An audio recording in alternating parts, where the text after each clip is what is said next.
Morning, friends, and welcome to the one and only Ivan. We are starting on page 214, where we left off yesterday. This chapter is called Finally. Julia and George take the pictures to the ring, where there's room to see them all. An hour passes as they try to assemble my puzzle. Ruby's awake now, and she and Bob and I watch. Ivan, Ruby says, is that a picture of me? Yes, I say proudly. Where am I supposed to be? That's a zoo, Ruby. See the walls and the grass and the people looking at you? Ruby squints. Who are all those other elephants? You haven't met them yet. You haven't met them, I say. Yet. It's a very nice zoo, Ruby says with an approving nod. Bob nudges me with his cold nose. It is indeed. In the ring, Julia pumps her fists into the air. Yes, she cries. I told you, Dad. There it is. Home. Home. George gazes at the letters. He spins around to look at me. Maybe it's just a coincidence, Jules. A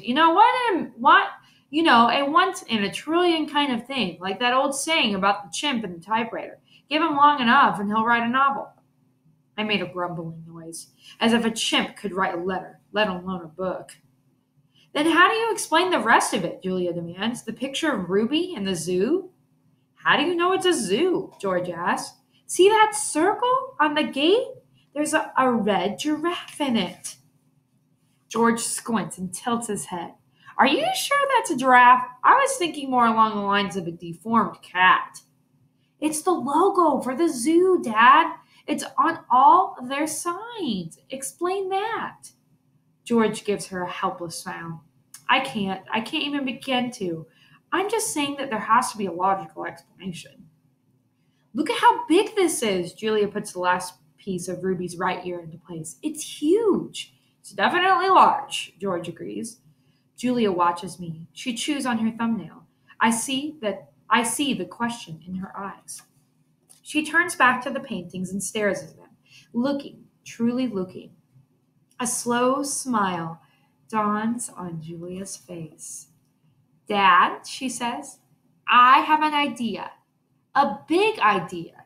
Julia races around the edge of my painting, her arms spread wide. Billboard big. I'm not following you. I think this is meant to be on a billboard. That's what Ivan wants. George crosses his arms over his chest. What Ivan wants? He repeats slowly. And you know this because you two been chatting? Because I'm an artist and he's an artist. Uh-huh, says George. Julia clasps her hands together. Come on, Dad, I'm begging you. George shakes his head. No, I'm not doing that. No billboard, no way. I'll get the ladder, Julia says. You get the glue. I know it's dark out, but the billboard's lit. Mac will fire me, Jules. Julia considers. But think of the publicity, Dad. Everyone would know about Ruby. You want me to put up a sign that shows Ruby in a zoo with the word home on it in giant letters? George gestures towards my pictures. A sign, incidentally, that just happens to have been made by a gorilla? Exactly. And you want me to do it without Mac's permission? George asks. Exactly. No, George says. No way. Julia goes to the edge of the ring, careful not to step on any of my paintings. She picks up Mac's claw stick. She walks back and forth and hands it to her father. George runs a finger along the blade. She's just a baby, Dad. Don't you want to help her? But how would it help, Jules? Even if lots of people see Ivan's sign, it doesn't mean anything's going to change. I'm not exactly sure yet, Julia shakes her head. Maybe people will see the sign and they'll know that this isn't where Ruby belongs. Maybe they'll want to help her too. George sighs. He looks at Ruby. Ruby, she waves her trunk. It's a matter of principle, Dad. Principal. L-E, George corrects. Dad, Julia says softly, what if Ruby ends up like Stella? George looks at me, at Ruby, at Julia. He drops the claw stick. The ladder, he says quietly, is in the storage locker. Page 221, the next morning. I watch Mac's car slam to a halt in the parking lot. He leaps out. He stares at the billboard, his jaw open. He doesn't move for a long time. Mad human. A mad gorilla is loud, but a mad human can be loud too, especially when he is throwing chairs and turning over tables and breaking the cotton candy machine. Phone call. Mac is kicking a trash can across the food court when the phone rings. He answers it, red-faced and sweating. "What the?" he demands. He glares at me. "I don't know what you're," he starts to say, but then he stops to listen. "Who? Julia who?" he asks. "Oh, sure, George's kid. She's the one who called you?" More talking. With the phone to his ear, Mac comes closer to my cage, eyeing me suspiciously. Yeah, he says. "He paints, sure. We've been selling his art for quite a while now." There's another long pause. "Yeah, absolutely. It was my idea." Mac nods. A smile starts in the corner of his mouth. "Photos? No problem. You want to see him in action? Come on down. Have a look. We're open 365 days a year. Can't miss us. We're right off I-95. Mac picks up the overturned trash can. "Yeah, I think he'll be adding more pictures. It's what do you call it? A work in progress." When the call is done, Mac shakes his head. "Impossible," he says. An hour later, a man with a camera comes to take my picture. He's from the local paper, the one Julia called. How about you take one of me with the elephant?"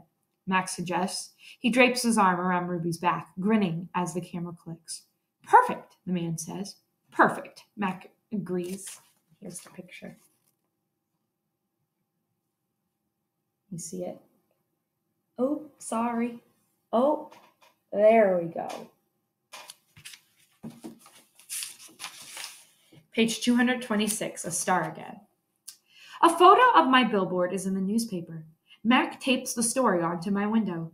Each day, more curious people arrive. They park in front of the billboard. They point and shake their heads. They take photos. Then they come into the mall and buy my paintings. While visitors watch, I dip my hands in fresh buckets of paint. I make pictures for the gift shop and pictures to add to the billboard. Trees with birds, a newborn elephant with glittering black eyes, a squirrel, a bluebird, a worm. I even paint Bob so that he can be on the billboard too. I can tell that he likes the picture, although he says I didn't quite capture his distinguished nose. Sorry. Every afternoon, Mac and George adds my new picture to the billboard. People slow their cars while they work. Drivers honk and wave. My gift shop pictures now cost $65 with frame. The Ape Artist. I have new names. People call me the Ape Artist, the Primate Picasso. I have visitors from morning till night, and so does Ruby. But nothing's changed for her. Every day at 2, 4, and 7, Ruby plods through the sawdust with Snickers on her back. Every night she has bad dreams. "Bob," I say, after I've soothed Ruby to sleep with the story, "my idea isn't working." Bob opens one eye. "Be patient." "I'm tired of being patient," I say. Page 229, interview. This evening, a man and a woman come to interview Mac and also George and Julia. The man has a large, heavy camera perched on his shoulder. He films me as I make pictures. He films Ruby in her cage with her foot roped to the bolts on the floor. "Mind if I take a look around?" he asks. Mac waves a hand. "Be my guest." When Mac and the women talk, the cameraman walks through the mall. He pans his camera right and left, up and down. When his eyes fall on the claw stick, he stops. He trains his camera on the gleaming blade. Then he moves on. Page 230, the early news. Mac turns on the TV. We are on the early news at 5 o'clock. Bob says, "Don't let it go to my head." There we all are. Mac, Ruby, me, George and Julia, the billboard, the mall, the ring, and the claw stick. Signs on sticks. In the morning, several people gathered in the parking lot. They're carrying signs on sticks. The signs have words and pictures on them. One has a drawing of a gorilla cradling a baby elephant. I wish I could read. Protesters. More people with signs come today. They want Ruby to be free. Some of them even want Mac to shut down the mall.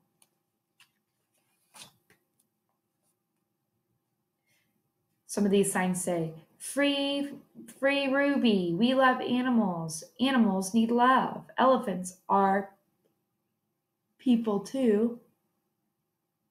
I can't tell what that says. Elephants are something too. In the evening, George and Mac talk about them. Mac says they're protesting the wrong guy. He says they're going to ruin everything. He says, thanks for nothing, George. Mac stomps off. George, holding his mop, watching him leave. He rubs his eyes. He looks worried. Dad, Julia says, looking up from her homework.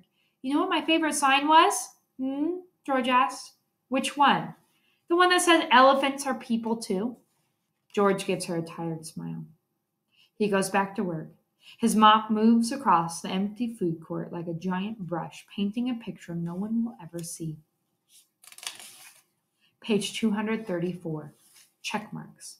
A tall man with a clipboard and a pencil comes to visit. He says he is here to inspect the property. He doesn't say much more, but he makes check marks on his paper.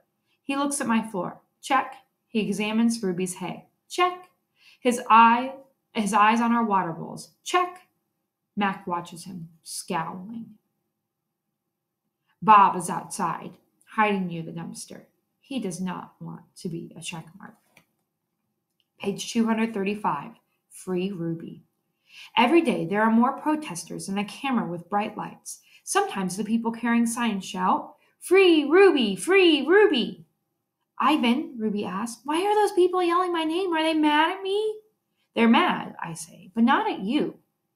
A week later, the inspecting man comes back with a friend, a woman with smart, dark eyes like my mother's. She has a white coat on, and she smells like lobelia blossoms. Her hair is thick and brown, the color of a rotten branch teeming with luscious ants. She watches me for a long time. Then she watches Ruby.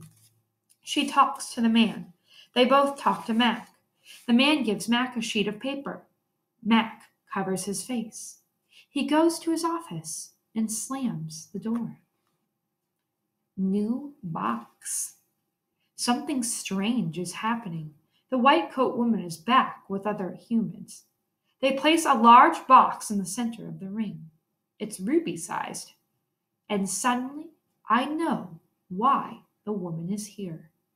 She's here to take Ruby away.